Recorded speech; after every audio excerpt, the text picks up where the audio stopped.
Premier questionnement, vous avez commencé déjà à développer là-dessus. Par rapport au mouvement Arachad, j'aimerais vous entendre nous dire qu'est-ce que c'est que Arachad. Vous venez de dire que il va pas participer aux élections demain dans une période de transition, après la période de transition ou si le pouvoir chute. Euh, il y a une question qui me vient comme ça à l'esprit. Pourquoi vous venez d'étaler un certain nombre de positions qui sont celles de Rachad sur le plan politique, sur les questions des valeurs, sur la société à construire, sur les questions économiques et beaucoup de choses. C'est le propre d'un mouvement politique que d'avoir ce genre de positionnement là-dessus. Et pourtant, vous nous dites, Arachad ne va pas participer aux joutes électorales futures lorsque le pouvoir Hadaya itnaha. Je dois vous préciser aussi, ma question n'est pas tout à fait innocente, parce que ce que vous venez de dire a été déjà dit par d'autres. Et finalement, ils n'ont pas tenu leurs promesses. Et je pense au mouvement des frères musulmans avec lequel on pourrait vous prêter quelques affinités, minimalement, je dirais. Lors de la révolution égyptienne, donc du mouvement populaire contre le régime de Moubarak, il y a beaucoup de cadres du mouvement des frères musulmans qui disaient « Nous ne sommes pas intéressés par le pouvoir. Nous sommes, en tant que confrérie des frères musulmans, une sorte d'association caritative qui vise à éduquer, à faire de la pédagogie pour la réforme sociétale, mais nous ne sommes pas intéressés par les joutes. » Et puis, dès qu'il y a eu opportunité, possibilité d'élection, le mouvement des frères musulmans donc s'est présenté, contrairement à ce qui avait été affirmé quelques temps avant par un certain nombre de figures du mouvement des frères musulmans.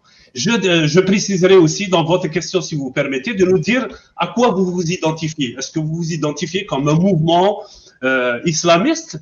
Est-ce que c'est plutôt un mouvement de type démocratie chrétienne? Donc on sait que les courants conservateurs en Europe et dans le monde occidental ont évolué jusqu'à constituer une sorte de courant facilement donc accepté, je dirais, facilement fréquentable dans une société démocratique. Et merci.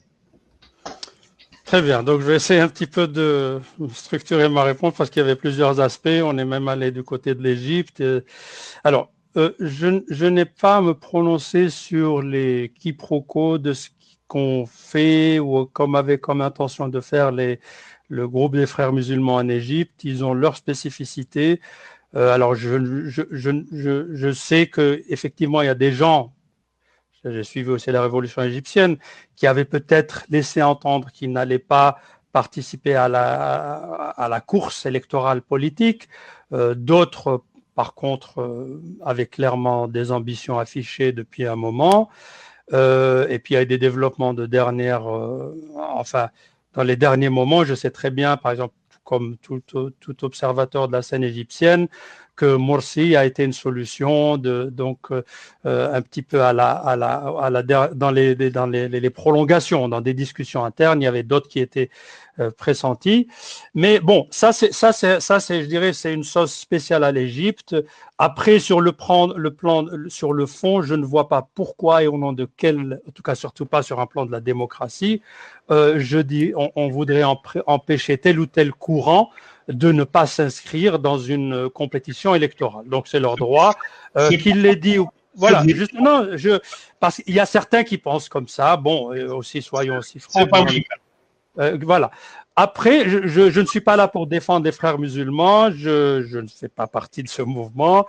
Je pense que l'histoire algérienne est aussi complètement différente. Hein. Les frères musulmans ont une représentation plus ou moins connue, hein, donc ils ont été dans la participation avec tout du moins depuis la période d'après octobre, l'ouverture démocratique, dans une démarche participationniste, hein, pour rester dans un cadre, dans un terme assez neutre, avec le pouvoir en place qui était à l'opposé d'autres franges. Alors, en ce qui nous concerne, c'est sûr que quand nous disons ça, nous ne cherchons certainement pas à faire les gentils ou à dire que, voyez, nous sommes des saints, croyez-nous sur parole, pas du tout, là n'est pas le but. Ceci découle d'une démarche, encore une fois, très pragmatique. Alors, moi je l'ai dit récemment, j'ai donné quelques éléments de réponse. Nous pensons que le renouvellement ou après la période de transition de la vie politique et même de la classe politique algérienne est une nécessité absolue. Si vous voulez, la forme, la vitrine qui doit être dans l'Algérie nouvelle doit être nouvelle. Il y a toute une génération de jeunes. Maintenant, je pense qu'il est tout à fait accepté dans tous les pays, je dirais, normaux, que des gens à partir de 30, 35 ans ou même moins prennent des responsabilités dans un État, etc. Donc, laissons la place aux jeunes. Ça, c'est déjà un premier aspect. Le deuxième, c'est que nous sommes tout à fait conscients au niveau du mouvement Rachad que nous avons vécu une tragédie traumatisante pendant les années 90. Et sur ce plan-là, nous disons d'une façon claire et nette que toutes les personnes, tous les politiques liés d'une façon ou d'une autre à cette période, ou perçus comme ayant eu un rôle, parce que il y en a eu. Moi, le premier, certainement, mais aussi du côté du pouvoir, de certains partis, qui ont eu un rôle qui n'a pas été toujours peut-être le meilleur pendant l'époque. Alors, pour pouvoir donner une chance à l'Algérie, que ces gens-là se mettent en retrait. C'est tout. C'est ça la logique qui est derrière. Hein. Donc, il y avait des jeunes, M. Dihina, à Rachad, il y a des jeunes qui...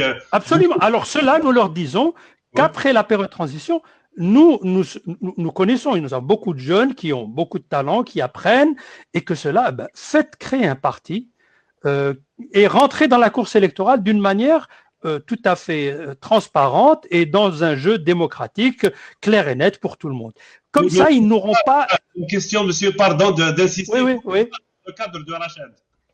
Parce que Rachad n'a pas ce but-là. Il ne s'est pas fixé ce but-là. Ce n'est pas dans ses écrits. Et puis, si vous voulez, ce n'est pas pour cacher quoi que ce soit. Nous l'avons dit dès le départ. C'est pour ça qu'on a dit aussi qu'on ne présentera pas de programme politique. On ne dit pas, pour des raisons certaines que j'ai expliquées tout à l'heure, enfin, même si on voulait le faire, on manque, si on veut être sérieux, on n'a pas les données nécessaires pour formuler des politiques vraiment réfléchies et de personnes qui ne font pas dans de la démagogie ou du populisme. Donc, Rachad s'est fixé ce but-là, et puis, je pense qu'on le dit en toute sincérité, nous ne demandons pas aux gens de nous croire sur parole, mais je pense que ceci sera confirmé ou infirmé, et je pense que les gens pourront dire plus tard et maintenant toutes les choses sont enregistrées, reconnues, et donc là ce sont des engagements pour un certain nombre d'entre nous, je dirais d'une certaine génération, qui ne concerne pas nécessairement ce que je dirais peut-être les plus jeunes qui sont membres dans Rachad et qui, je l'espère du moins, j'espère qu'ils prendront l'initiative de participer dans la vie politique normale de l'Algérie nouvelle.